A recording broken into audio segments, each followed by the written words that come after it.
He got into NASA, then into the Pentagon, and no one noticed for weeks. No alarms, no warnings, nothing. But here's the question nobody asks: why? He didn't steal money. He didn't leak secrets. So what was he actually doing inside the most secure systems in the world? Because when investigators finally found him, they realized something much worse than a breach. They realized this kid was better than the people protecting the country. And what happened to him after that is where the story really begins. Jonathan James didn't look like a threat. He grew up in a quiet neighborhood near Miami. Normal house, normal life. But inside that house, there was something different. Computers. His father was a programmer, which meant Jonathan didn't just use technology, he grew up surrounded by it. And while other kids were playing games, Jonathan was trying to understand how they worked, then how to break them. Not for fun, not for attention, because he needed to know what was underneath. And that's where things started to change. By the time he was a teenager, reading wasn't enough anymore. Jonathan wanted proof. So he did something most people would never even consider. He erased the operating system on his own computer and replaced it with Linux. Not because someone told him to, because he wanted control.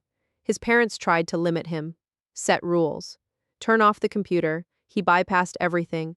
Every restriction became a puzzle. Every block became a challenge. And eventually, that curiosity needed a bigger target. He gave himself a name online, Comrade. And under that name, he started entering systems. At first, random networks. Just to see if he could. And he could. He found weaknesses most professionals missed. Moved through systems without being detected. Sometimes, he didn't even take anything. He would break in and then send a message to the administrator. Your system is broken. Here's how to fix it. A 15-year-old auditing security better than adults. That should have been the warning. It wasn't. Then he asked a dangerous question. If big companies are this easy, what about something bigger? In 1999, Jonathan found his answer. A government system, then another one, NASA. The same organization that sent humans to space was running systems with open access points, weak passwords, and outdated security. He checked again. Same result. He wasn't supposed to be able to get in, but he did. Easily. Within hours, he was inside 13 NASA computers. No alarms, no resistance, just open doors. And then he found something he wasn't expecting. Thousands of files. The source code controlling the International Space Station's environmental systems. Oxygen, temperature, water recycling systems that astronauts depended on to stay alive. And now a teenager had access to all of it. But what shocked him wasn't the access. It was the quality. The code was messy, outdated, poorly written. Millions of dollars built on something fragile.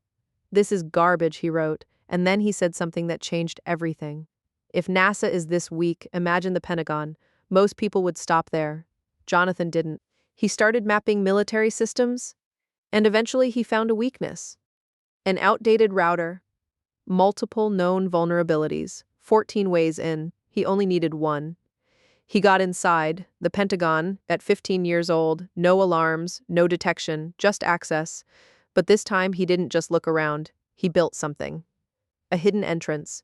Then he installed a program that could silently capture everything passing through the network. Emails, documents, credentials. For weeks, he watched everything.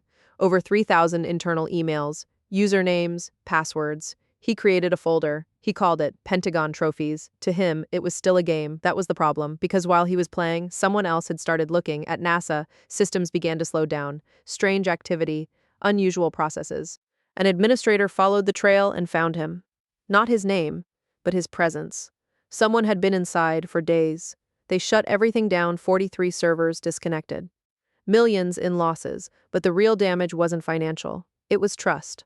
At the Pentagon, the same pattern appeared. Something was wrong. Traffic didn't match normal behavior. Someone had been watching them for weeks. Now it was serious. FBI, Air Force investigators, cybercrime units, all looking for one person. They thought it was a group, a foreign threat, a coordinated attack. They were wrong. Jonathan made one mistake. Just one. He connected directly from his home for a few seconds. That was enough. November 1999, they traced it, a house in Florida. Registered to Robert James. The most dangerous hacker in the country was a teenager living with his parents. When they finally saw him, it didn't make sense. Quiet, thin, invisible. A teacher told them, he fixed our entire school network in 20 minutes. That's when they understood. This wasn't luck. This was talent. January 2000. They moved in. Agents surrounded the house, entered his room. No time to hide anything. No time to escape. Game over. Jonathan James became the youngest person ever convicted of hacking in the United States. 16 years old. House arrest.